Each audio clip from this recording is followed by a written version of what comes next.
नमस्कार, welcome to you all our PDS के digital study e learning platform.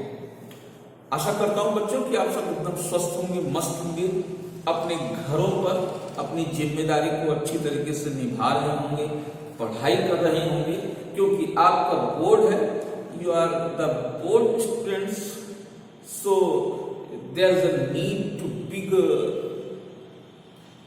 help to your mind to improve yourself because of this coronavirus। हम लोग सिर्फ आपको video के जरिए एक पढ़ाने का एक हौसला दे सकते हैं। हम आपको पास में बैठ करके जो 8 घंटे की प्रोसेस होती थी उसके तहत, उस अनुशासन की प्रक्रिया के तहत ले चलते थे, वो न हो जाने से आपको बहुत सारी समस्याएं आ रही होंगी। उसे तो आपको खुद से ही संभालना होगा और आशा करता हूं कि इतने दिनों की आपकी जो संस्कार हैं वो इसमें आपका क्या करेंगे, सहायता करेंगे। इसलिए आपको हिम्मत करके और एक ऊर्जा के साथ, अक्टूबर आने वाला है, सितंबर के लास्ट 1-2 दिन बचे हुए हैं, अब आपको अपनी तैयारियों को और जोर देना होगा। हम सब यहाँ से आपको आपके सारे syllabus according to the examination वो सब पहुंचा रहे हैं। मैं थोड़ा सा ये वॉच करता रहता हूं कि आप सब वीडियो कम देखते हैं। किस लिए कम देखते हैं?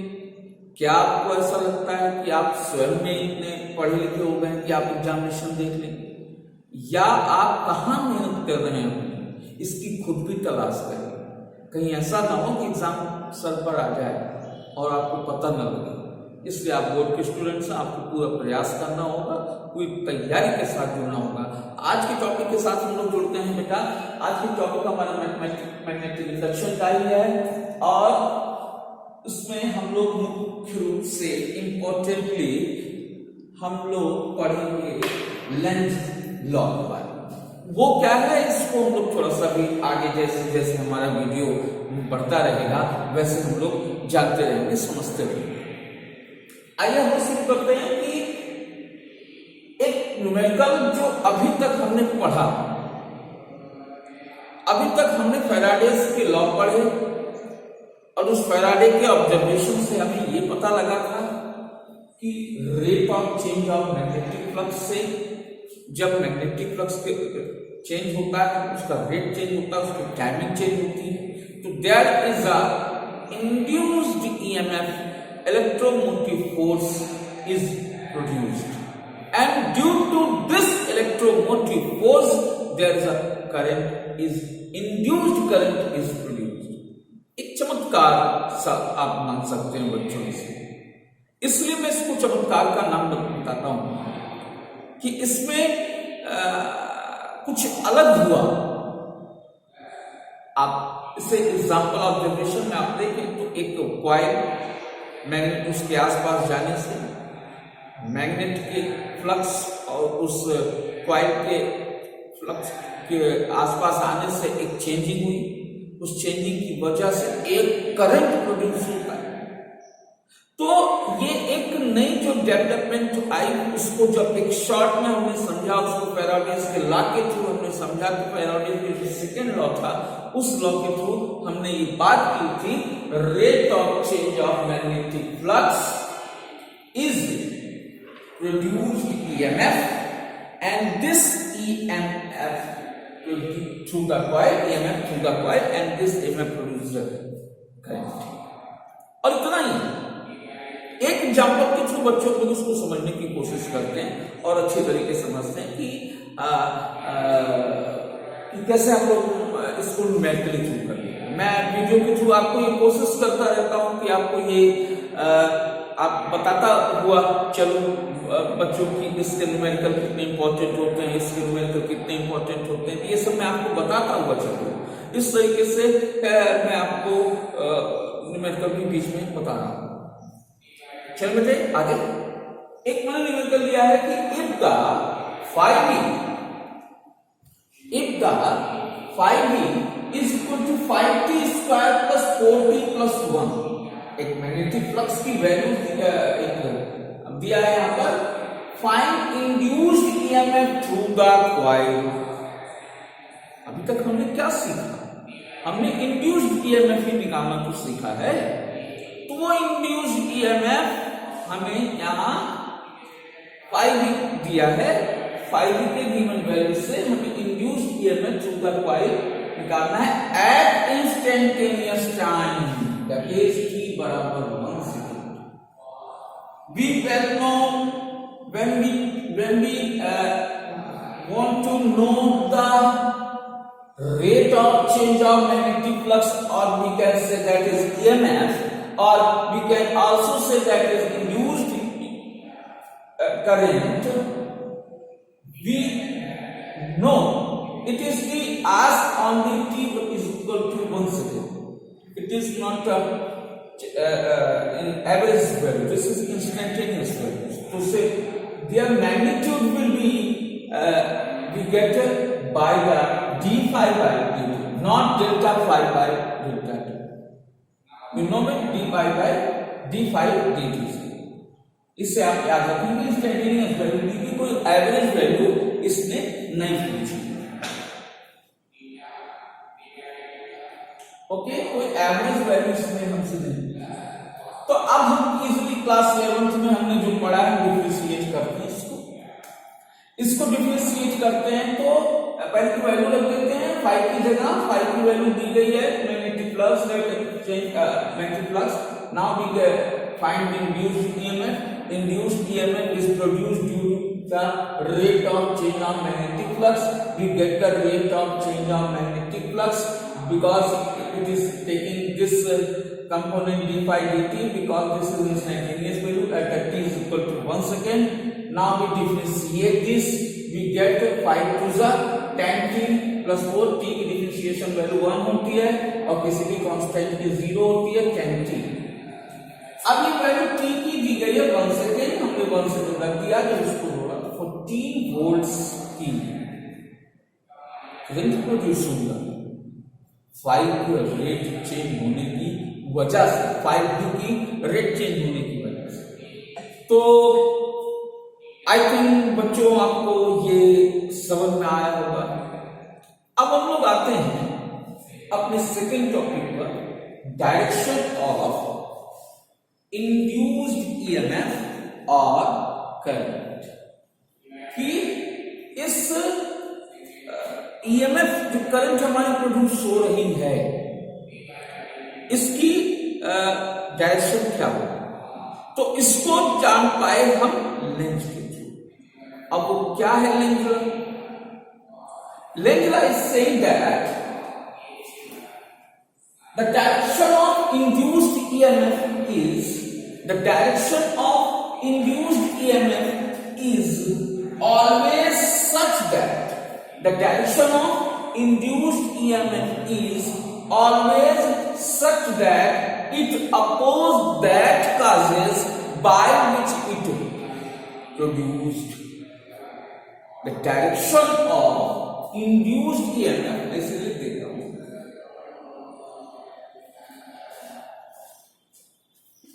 the direction of induced EMF is such that it always opposes that cause by which it produces। अब ये वही बात हो गई कि बेटे ने बाप को मारा, किड्स किल फादर, ये उसी का विरोध करती है। लेंगे कहता है डायरेक्शन कैसे होती है, according to Lenz, the direction of induced EMF is such that it always opposes that causes by which it produce। जो हमारी EMF है उसकी डायरेक्शन ऐसी होगी कि जिससे वो प्रोड्यूस हो रही है वो उसी का क्या कर रही है, विरोध कर रही है। कि हमने तुमको खाना दिया, तुम हम ही पर क्या चढ़ बैठो, ये इसकी मीनिंग हो गई। ओके, द डायरेक्शन, इसको हमको जानने के लिए अब हम थोड़ा सा कुछ एग्जाम्पल के थ्रू इसकी बात करेंगे तो आई थिंक आपका और क्लियर हो जाएगा। तो इसको आप चाहे तो नोट कर लें।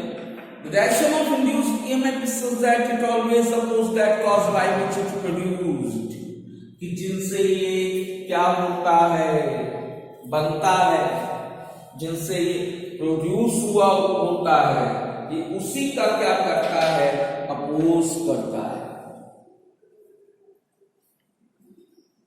ओके, चलिए हम लोग एक एग्जाम्पल के थ्रू बात करते हैं कि ये और क्लियर होगा। मैं इसको थोड़ा सा मिटाता हूं।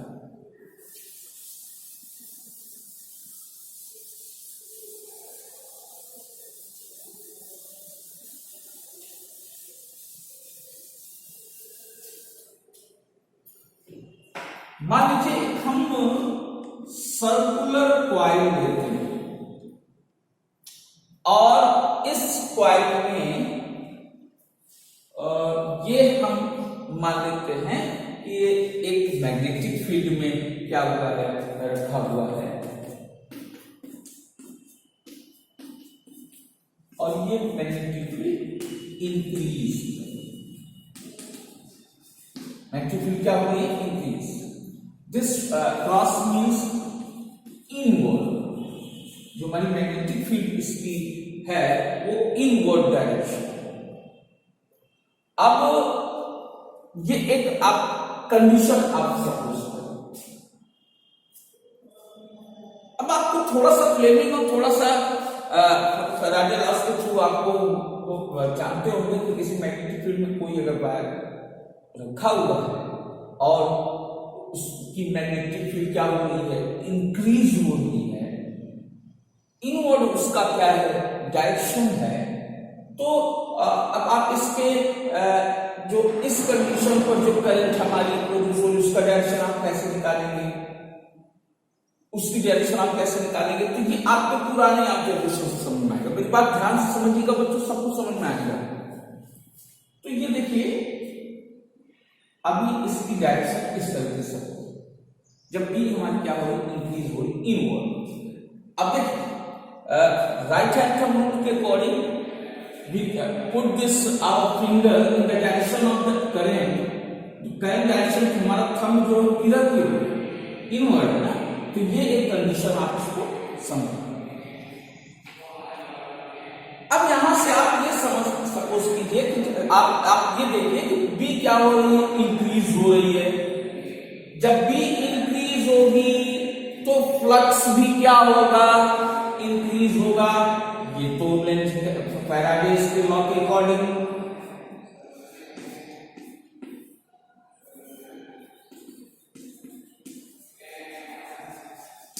फ्लक्स क्या होगी, इंक्रीज होगी।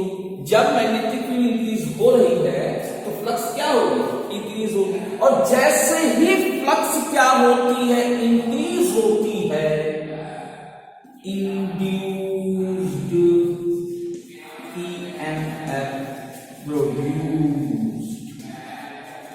EMF इंड्यूस्ड EMF क्या होता है, प्रोड्यूस होता है।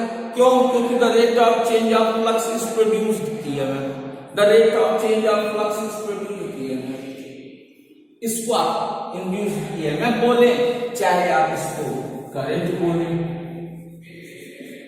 इंड्यूस्ड करंट भी है।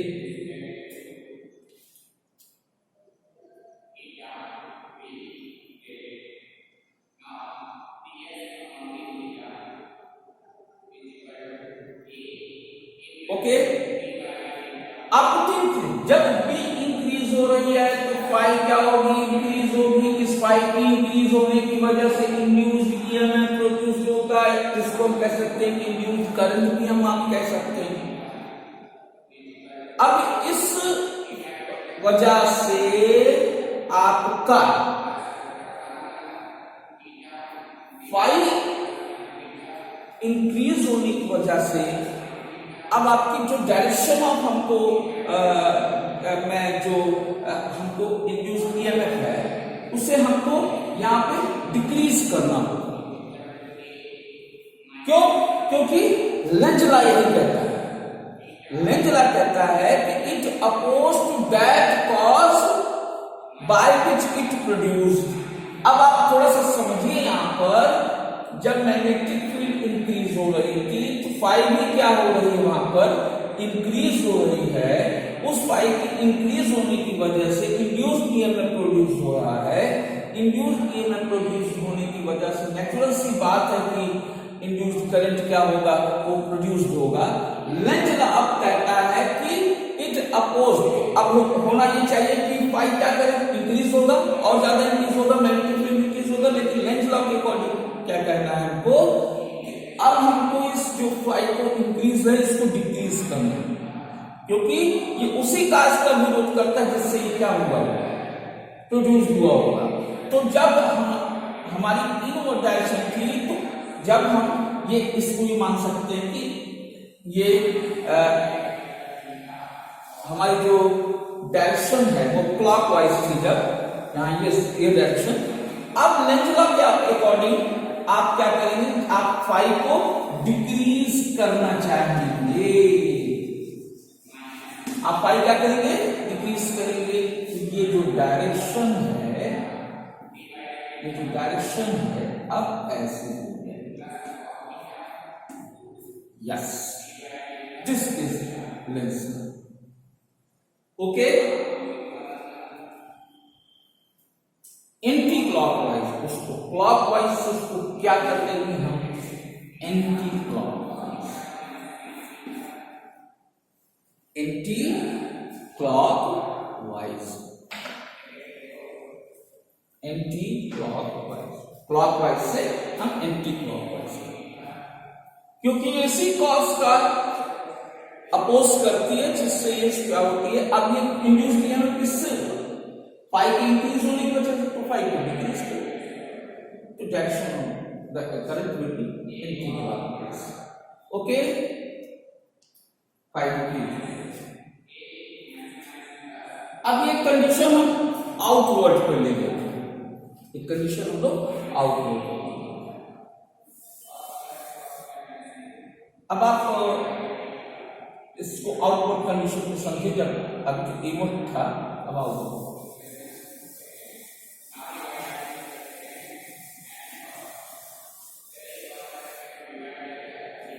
Suppose that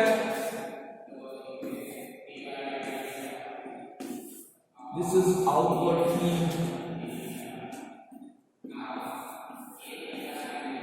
इसका भी B क्या कर रहा है, इंक्रीज ही कर रहा है। अब जरूरी नहीं कि आप सर्कुलर कॉइल में आप क्या ले सकते हैं, रेक्टेंगुलर कॉइल भी ले सकते हैं। ये जरूरी नहीं होता कि आप क्या लें, सर्कुलर कॉइल में। अब बात आती है बेटा कि ये हमारी जो फील्ड है, मैग्नेटिक फील्ड है। अब इस मैग्नेटिक फील्ड की जो वजह से जो हमारी जो डायरेक्शन ऑफ करंट होगी, जो उसकी डायरेक्शन पहले कुछ शो करनी पड़ेगी। अब आउटवर्ड फील्ड है, तो आउटवर्ड के अकॉर्डिंग डायरेक्शन ये होनी चाहिए। सोचें, देखें, हम लोग रूल अप्लाई कर लेते हैं। अब करंट की जो डायरेक्शन किधर की ओर है, तो हमारी जो फिंगर है राइट हैंड की, उस फिंगर किधर की ओर आएंगे, कल करेंगे ये इधर की ओर। अब ये जो हमारा थंब है वो किधर की ओर, आउटवर्ड, आउटवर्ड फील्ड है नहीं,